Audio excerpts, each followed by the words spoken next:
two true stories that illustrate why I talk about psychic attacks and why I want you to listen to this.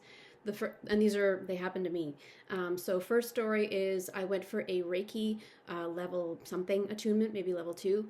And when you're doing a Reiki attunement and you're receiving it, you drop all of your shields. So you have to let them into your energy body, the person doing the attunement. So I, trusted who was attuning me.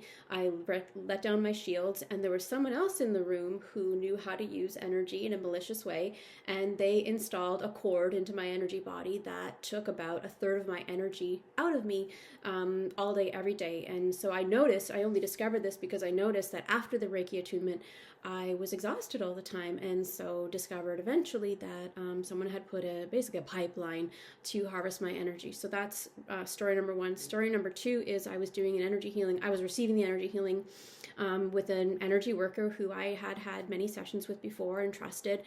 They were looking at my soul, and suddenly it was a male who was doing the healing. Suddenly his voice changed. And he started asking me to reveal a part of my soul that is very intimate and very personal, and I knew was absolutely wrong. No one would ever ask you to reveal that part of yourself, but he kept pushing. And like I said, his voice changed and his mannerisms changed. So he became aggressive. He became irritated with me that I told him no. And I immediately knew that something else had come into his body, that there was another spirit with him that was basically seeing through his psychic eyes, looking at me, violating my very soul. And psychic rape is a thing, and so I was psychically violated, and I extricated myself from that session in a very gentle way, just to not disturb anything or make it worse. Immediately hung up the phone, felt nauseous, was weepy, because you know what it's like to be hurt in that manner, and had to get someone else who I did trust even more fully to tune into me and repair the damage that one healing session did to me. So those are just 2 examples of many that I have personally experienced, where someone who claims to be a healer or claims to be whatever, it doesn't matter, did damage maliciously. One of them knowingly, the first story, and the second story, the person who was working on me did not know and realize that this was happening, but I of course could sense it. I have said many times, just because someone wears a label does not make it true. Just because someone calls themselves a healer or an energy healer or a warrior or a light worker or a politician, whatever, it doesn't matter.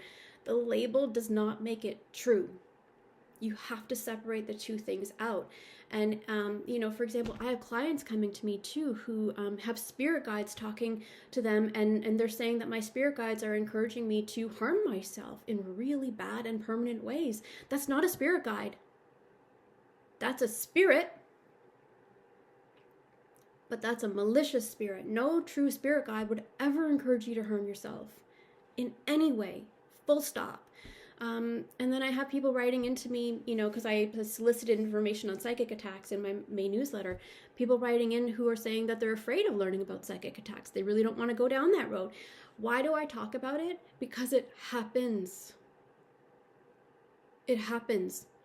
And it might have already happened to you.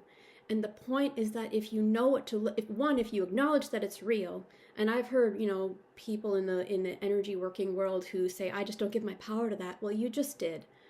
I mean, it doesn't go away. Malicious behavior, malicious spirits don't just go away because you don't acknowledge them.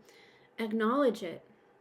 Learn about it so that you can discern what is right, what is benevolent, and what is malicious, and you can steer clear of that. That's my whole point, is just to teach you how to recognize the red flags in this invisible part of reality.